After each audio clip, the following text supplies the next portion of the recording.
Dans ce podcast, découvrez le quotidien d'un tribunal correctionnel au plus près de la réalité. Exceptionnellement, l'enregistrement des audiences que vous entendrez a été autorisé. Bienvenue dans Justice en direct.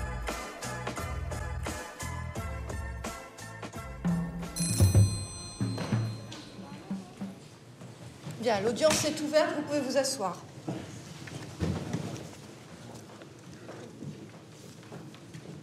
Bonjour monsieur. Alors, il vous est reproché d'avoir à Sainte-Marie, le 17 avril 2012, volontairement commis des violences suivies d'une incapacité totale de travail n'excédant pas 8 jours sur Priscilla, avec ces deux circonstances, que les faits ont été commis par le conjoint de la victime et avec usage d'une arme par destination, en l'espèce un clavier d'ordinateur, lui occasionnant 4 jours d'incapacité. Il vous est également reproché d'avoir à Sainte-Marie, courant 2011, volontairement commis des violences n'ayant entraîné aucune incapacité de travail sur la même Priscilla, en l'espèce en poussant une table sur ses jambes, avec cette circonstance que les faits ont été commis par le conjoint de la victime. Vous pouvez approcher, madame, s'il vous plaît ? Ah, madame, si vous voulez, vous pouvez vous asseoir sur l'un de ces fauteuils. Voilà, ici. Oui ? Vous n'avez pas d'avocat, madame ? Non. Alors, monsieur, vous avez été placé en détention provisoire par le juge des libertés et de la détention. Donc aujourd'hui, vous avez deux possibilités. Soit vous acceptez d'être jugé aujourd'hui, soit vous demandez un délai pour préparer votre défense. Est-ce que vous en avez parlé avec votre avocat ? Est-ce que vous avez pris une décision ? Je souhaite être jugé aujourd'hui. Jugé aujourd'hui. Donc on va évoquer l'affaire. Donc à l'origine, il s'agit donc de votre compagne qui dépose plainte. Elle dit que vous êtes jaloux et que vous avez observé que sur son téléphone portable, il y avait un numéro que vous n'identifiez pas. Alors, vous avez, dit-elle, saisi le clavier de l'ordinateur et vous avez lancé le clavier en sa direction. Dans un premier temps, vous allez nous dire votre version des faits. J'ai cherché à avoir le numéro d'un ami. Et puis j'ai réussi à avoir le numéro. Donc j'ai demandé à la mère, à mon fils, de me passer son portable pour pouvoir appeler cet ami-là. Et puis quand je commence à taper le numéro, je constate qu'elle avait déjà le numéro du mec sur son portable. Il y avait un R à la place du nom. Donc je lui ai demandé pourquoi elle a mis un R, pourquoi elle n'a pas marqué tout le nom du mec carrément, pourquoi avoir mis un R seulement. Et puis elle m'explique que c'était pour une copine à elle et tout. Et puis moi je me suis emporté, j'ai fait ma crise de jalousie et puis j'ai pris le clavier, puis je lui ai porté un coup à la tête. Un coup ? 2 coups à la tête. 2 coups ? Pas plus ? Pas plus. Comment vous expliquez cet accès de violence ? Alors bon, sur les faits, c'est pas extrêmement... Je crois que c'est pas très compliqué puisque vous les avez reconnus. Ce qui importe au tribunal, c'est de savoir pourquoi vous vous êtes énervé à ce point, pourquoi vous avez pris cet ordinateur et pourquoi vous avez frappé sur la tête de votre compagne. Mais je lui ai demandé pourquoi ne pas avoir marqué tout le nom carrément. Oui, non, mais j'ai bien compris l'origine de votre dispute. Ça, je crois que tout le monde a bien compris. La seule, si vous voulez, de ce type de situation, ma foi, ça peut arriver, de ne pas comprendre quelque chose. Là où ce qu'on comprend beaucoup moins, c'est une réaction de violence. Pourquoi vous saisir de ce clavier et puis lui porter des coups sur la tête, quoi. Est-ce que vous considérez-vous que vous êtes quelqu'un d'impulsif et de violent ? Un peu. Un peu ? Alors, il y a un certificat médical qui indique que madame présente des contusions du cuir chevelu par choc direct avec des céphalées. Voilà. Et alors, quand madame a été entendue, en fait, elle a dit « mais c'est pas la première fois ». Vous a-t-il violenté déjà auparavant ? Elle répond oui à plusieurs reprises, même lorsque j'étais enceinte. À l'époque, j'étais allée chercher un certificat médical, mais je n'avais pas déposé plainte. Vous avez un enfant ensemble ? Oui. Qui a quel âge ? 6 mois. 6 mois. Donc elle évoque des faits de violence alors qu'elle était enceinte. Donc c'est un coup au niveau des jambes. Ça, vous le reconnaissez aussi ? Oui. Alors, ce jour-là, qu'est-ce qui s'est passé ? Là, je ne me rappelle pas pourquoi on s'était disputé. Comme ça remonte à longtemps. Je ne me rappelle pas. Vous ne vous souvenez pas de la raison ? Je ne me rappelle pas. Ça ne devait pas être bien grave alors, hein ? Elle attendait un bébé ? Attendez, votre bébé à ce moment-là? Oui, mais je me rappelle pas pourquoi on s'était disputé ce jour-là. Est-ce que c'est arrivé à d'autres reprises? Il y a eu d'autres violences parfois? Non. Bien. Est-ce que sur les faits, vous voulez ajouter quelque chose? Je voulais juste dire à ma compagne que j'étais désolé pour tout ce qui s'est passé. Et quelles sont vos intentions à vous? Ben là, je sais pas. Vous ne savez pas. Bon. Vous voulez bien vous asseoir pour le moment? Madame, voulez-vous venir?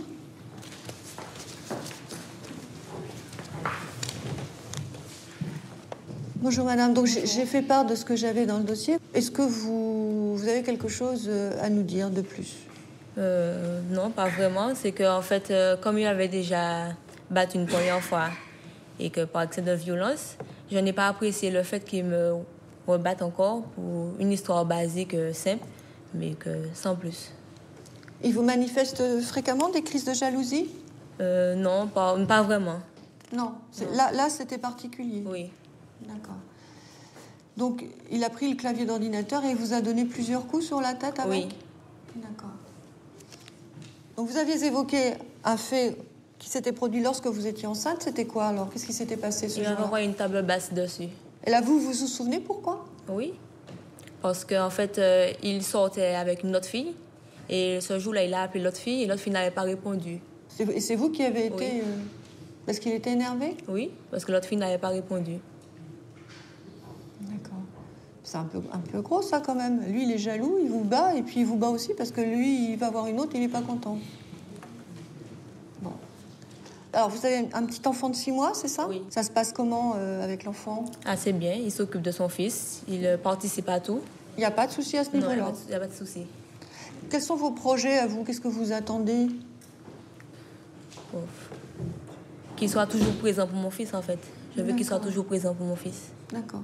Au niveau de votre mode de vie, vous viviez toujours... Je vis seule. Vous vivez seul? Oui. Lui, il venait vous voir, mais vous n'avez... Non, j'allais le voir. C'est vous Comme il qui... n'avait pas de véhicule, j'allais souvent j'allais chez lui, en fait. D'accord. Est-ce que vous souhaitez vous constituer partie civile? Non. C'est-à-dire demander des dommages et intérêts? Non. Vous venez au soutien de l'action publique, vous voulez que les choses soient dites? Oui, c'est tout. D'accord. Oui. Vous n'avez rien à ajouter? Non, ce sera tout. Bien. Écoutez, si vous n'avez rien à ajouter, le tribunal vous remercie. Vous pouvez vous asseoir, madame. Là ou là? Comme vous voulez. Merci. Si vous préférez, vous pouvez retourner dans la salle. Bien, monsieur, vous approchez. Vous avez entendu madame. Elle se souvient pourquoi vous lui avez lancé la table dans les jambes. Vous n'aviez rien à lui reprocher. C'est vous qui n'étiez pas content parce que une de vos copines n'avait pas répondu. Ça vous revient à la mémoire? Comme ça va monter à longtemps. Ah bah oui, longtemps, pas si longtemps que ça. Le bébé a 6 mois, donc c'est pas si ancien que ça, hein. Ben si c'est ça qu'elle a dit, ben c'est comme ça que ça s'est passé. Parce Alors, que moi, je me souviens. Alors vous vous énervez quand vous êtes parce que vous êtes jaloux, parce que vous voyez juste le téléphone où il y a une lettre. Et puis vous avez votre copine qui répond pas, et là vous êtes violent. C'est quand même bizarre, hein? Vous êtes violent en toutes circonstances. N'arrivez pas à vous maîtriser? Si. Bah, la preuve que non. Alors, on va parler un petit peu de vous, pour savoir qui vous êtes. Donc, au niveau de votre casier judiciaire, il y a 6 condamnations. Donc, 12 novembre 2007, 6 mois d'emprisonnement, sursis, obligation d'accomplir un travail d'intérêt général qui a été exécuté pour vol aggravé par 2 circonstances. 18 janvier 2008, 6 mois d'emprisonnement avec sursis pour vol avec violence. 16 janvier 2009, 6 mois d'emprisonnement, sursis mis à l'épreuve pendant 2 ans pour violence avec usage ou menace d'une arme et usage de stupéfiants. Donc, 3e avertissement, et cette fois avec un sursis mis à l'épreuve où on vous demande de vous soigner. Pas d'emprisonnement ferme. 29 avril 2010, cette fois ça tombe, 8 mois d'emprisonnement pour récidive à nouveau de violence avec usage ou menace d'une arme suivie d'incapacité n'excédant pas 8 jours. Est-ce que vous les avez effectués ces 8 mois, monsieur? Non. Non, vous ne les avez pas faits. Donc, il y a eu travail d'intérêt général, il y a eu sursis mis à l'épreuve et il y a eu une peine d'emprisonnement ferme que vous n'avez pas exécutée. Et en dépit de tous ces avertissements, on vous retrouve aujourd'hui. Alors déjà, là, à ce niveau-là, la question que le tribunal se pose, que faut-il faire pour que vous compreniez? Mais ça fait 1 an et demi que je me suis mis à carreau aussi. Que je reste chez moi, que je ne sors plus. C'est pas... Vous pouvez rester chez vous et être violent, monsieur, la preuve. Hein. C'est pas le fait de sortir de chez vous qu'on vous reproche. C'est d'être violent chez vous. Les soins, quand il y avait un sursis mis à l'épreuve, est-ce que vous avez suivi des soins? Oui, j'avais commencé. C'est-à-dire, vous avez vu un médecin régulièrement? Oui, en 2009. Combien de temps? Pendant presque une année. Vous avez pris des médicaments? Non. Non? Qu'est-ce que vous faisiez? Ben, on me convoquait, ils me posaient des questions, et puis voilà, j'avais rendez-vous tous les mois. C'est ça le soin? Vous venez, on vous pose des questions, et puis voilà. C'était un psychologue, peut-être? Ouais, on va dire ça comme ça. Là, on va dire ça comme ça. Ça n'a pas eu l'air d'avoir beaucoup d'effet sur vous, hein. Alors, sur votre situation personnelle, vous vivez, vous avez votre propre logement, vous vivez chez vos parents? Oui, chez mes parents. Chez vos parents? Vous avez une activité professionnelle? Non. De quoi vivez-vous alors? De rien. De rien. Vous n'avez pas des petits jobs? Non. Non plus. Vous n'avez pas de formation? Non. Rien? Alors, quels sont vos projets alors? Là, je cherche une petite formation. J'étais inscrit à la mission locale. Et puis voilà. Vous êtes inscrit à la mission locale depuis combien de temps? Ça fait déjà plus de 6 mois. Et on vous a rien proposé? Ben là, j'avais... Je vais vous donner les choses. D'accord. Merci. Alors, il y a une attestation du directeur de la mission locale qui explique qu'il y a un accompagnement dans les démarches d'insertion. D'accord. Et vous avez eu une mise en examen, c'est ça? Pour des faits de quelle nature, monsieur? Sur une histoire de meurtre. Une histoire de meurtre. Et placé sous contrôle judiciaire? Non, j'ai pas été placé sous contrôle judiciaire. Il n'y a pas eu de détention provisoire et il n'y a pas de contrôle judiciaire. Mais vous êtes mis en examen? Oui. Oui. Alors donc le conseiller qui a fait la petite enquête indique qu'à la suite de cette affaire, donc qui est à l'instruction, votre mère aurait adressé à votre employeur une lettre de démission afin que vous puissiez vous cacher et éviter les représailles annoncées par les jeunes de votre quartier. Oui. C'est ça. Vous aviez peur, donc vous avez démissionné de ce travail que vous aviez depuis 4 ans au garage. Oui. Hein? D'accord. Vous consommez des stupéfiants? Oui. Alors, vous dites que vous ne fumez pas de crack, mais c'est du cannabis de manière importante. Ouais. Alors, effectivement, l'analyse, c'est que vous semblez pâtir d'une nervosité et d'une intolérance à la frustration qui déclencherait des comportements de violence. Ça, effectivement, on le constate. Monsieur présenterait aussi des traits de caractère s'apparentant à la toute-puissance. Est-ce que vous voulez ajouter quelque chose sur votre situation personnelle? Sachant qu'on va statuer sur l'opportunité de vous mettre ou non en détention. J'ai rien d'autre à dire. Veuillez vous asseoir. Madame le procureur, quelles sont vos réquisitions? Oui, Madame le Président, messieurs du tribunal, monsieur nous explique qu'il fait là une crise de jalousie. Alors la crise de jalousie, chez monsieur, ça ne se manifeste pas par des mots. Non, automatiquement, ça se manifeste par des coups. Des coups portés là, en l'occurrence, avec un clavier, ce qui constitue effectivement des violences avec arme par destination. Des coups qui ont entraîné tout de même 4 jours d'incapacité totale de travail, et ce, alors que la victime portait leur bébé de 4 mois dans les bras. Ça veut dire que les coups portés avec le clavier auraient complètement pu blesser ce pauvre bébé de 4 mois qui a donc, dès son plus jeune âge, assisté à des violences entre ses parents. Et on peut se dire, oui, mais est-ce que ce serait un énervement ponctuel? Non, pas du tout, puisque, vous l'avez entendu, des coups avaient déjà été portés lors de la grossesse. Période tout de même d'une particulière vulnérabilité. Des coups qui n'ont pas été portés qu'à une seule reprise avec une table basse. Dans son audition, monsieur disait, oui, je l'ai poussé plusieurs fois. Pas de coup de poing, mais poussé. C'est constitutif de violence, néanmoins. Alors aujourd'hui, je ne vois pas d'autre solution que de l'emprisonnement ferme. La peine planchée doit s'appliquer. S'agissant de violences volontaires avec 2 circonstances aggravantes, la peine plancher est de 2 ans. C'est pourquoi je requiers la peine de 2 années d'emprisonnement avec un maintien en détention. Merci, Madame le procureur. Maître. Madame le Président, Messieurs du tribunal, Monsieur a parfaitement conscience d'être allé trop loin.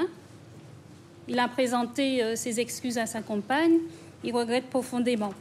Certes, il va falloir que Monsieur puisse assumer la responsabilité de ses faits. Mais néanmoins, on voit quand même dans ce dossier des éléments qui me permettent de m'interroger, en tout cas vous inviter à prendre en compte les motivations de la victime. Monsieur a une autre copine avec laquelle il a un enfant, une petite fille de 6 ans également. Donc on est dans un contexte un petit peu où il y a de la jalousie des 2 côtés. Et je constate quand même dans ce dossier que le jour où Madame reçoit des coups de clavier sur la tête, au lieu de se précipiter au commissariat, déposer plainte, au lieu de se précipiter chez le médecin pour faire son certificat médical, elle va tout simplement chez sa cousine pendant 3 heures se faire les ongles. Après, elle rentre chez lui, elle passe la nuit avec lui, ils dorment ensemble dans le même lit, elle repart le lendemain. Après, elle se rend chez le coiffeur, elle fait son tissage, etc., au point qu'on n'a même pas pu constater les contusions qu'elle avait, parce que le médecin met une ITT de 4 jours, mais vous voyez bien dans le dossier qu'on n'a pas pu voir, puisque le tissage, ce sont des paquets de cheveux qu'on ajoute, donc on n'a pas pu voir. Mais néanmoins, on sait, il a reconnu les faits, il n'y a pas de difficulté sur les coups, sur la réalité des coups qui ont été portés. Il faut effectivement, bien entendu, que monsieur se calme. Je crois qu'il faut marquer le coup. Mais je crois aussi qu'il faut aussi tenir compte de cette particularité de la réaction de la victime par rapport à ces faits-là.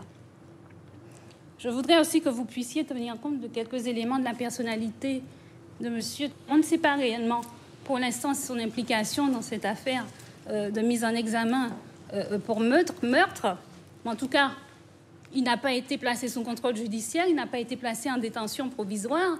Je crois que cela fait ressortir que les choses ne sont pas aussi évidentes sur son implication sur cela. Donc, cet élément-là ne doit pas peser dans votre décision.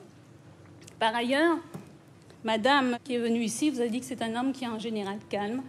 Voilà, à part ces épisodes-là, où effectivement la jalousie le fait un peu déborder, mais il est calme, il est bon père, il a 2 enfants, il a souhaité reconnaître son fils, ce qui n'est pas toujours évident en Martinique.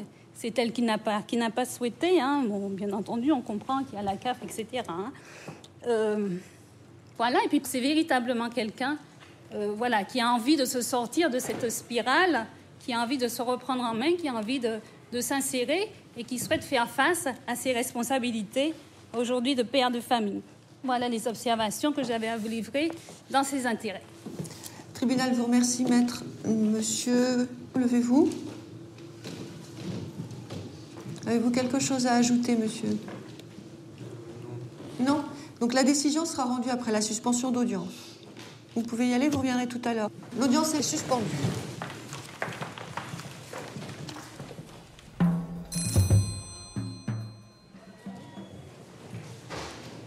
L'audience est reprise, vous pouvez vous asseoir. Monsieur...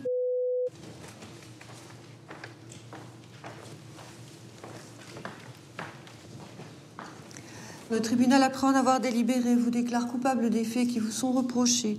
En répression, vous condamne à la peine de 12 mois d'emprisonnement, ordonne votre maintien en détention, écarte la peine plancher au regard des perspectives d'insertion, étant régulièrement suivi par la mission locale. Donc, vous avez entendu, il y avait une réquisition de 2 ans peine plancher. Le tribunal vous condamne à 1 année, eu égard aux efforts d'insertion que vous avez pu faire. Donc, vous partez 1 an en détention. L'audience est levée.